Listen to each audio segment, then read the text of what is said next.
که یو سړی د دارالعلوم د تبلیغ سره وابسته دی، دی د خپل کردار نه د دیوبند یا د دیوبند عالم نفي کولی نشي. که یو سړی ډېر ووایي چې زه د تبلیغ سره وابسته یم، د دیوبند دی به میواب ته ځي، دی به مولانا الیاس خان دهلوي رحمت الله علیه له ځي، دی به شیخ زکریا رحمت الله علیه له ځي، دی به یوسف ندانوي صاحب رحمت الله علیه له ځي، دی به مولانا صاحب رحمت الله علیه له ځي، دی به د بستی نظام الدین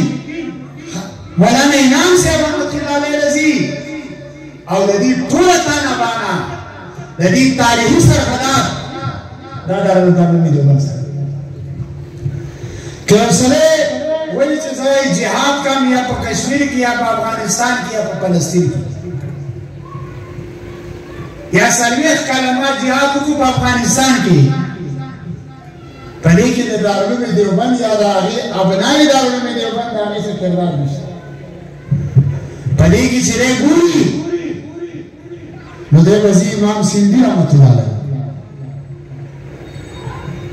دی به ځي رشید احمد کنګوي رحمت الله علیه، چا چې د 1857 جنګ ازادي لړاو کړې،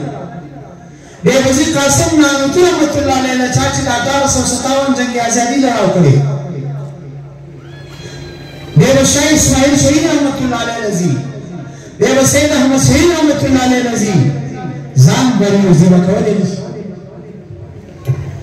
که یو سړی وایي چې زه د قرآن او سنت درس ورکوم، زه د درس د حلقې سره پیوست یم،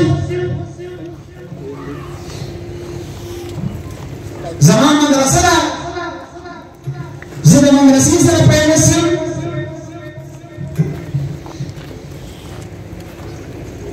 دی په دې کې هم ځان بری وځي به کولی نشي د ابنای دارالعلوم دیوبند نه. دی به شاه موسی کشمیري رحمت الله علیه ته د شاګردۍ غونډې ماتوي،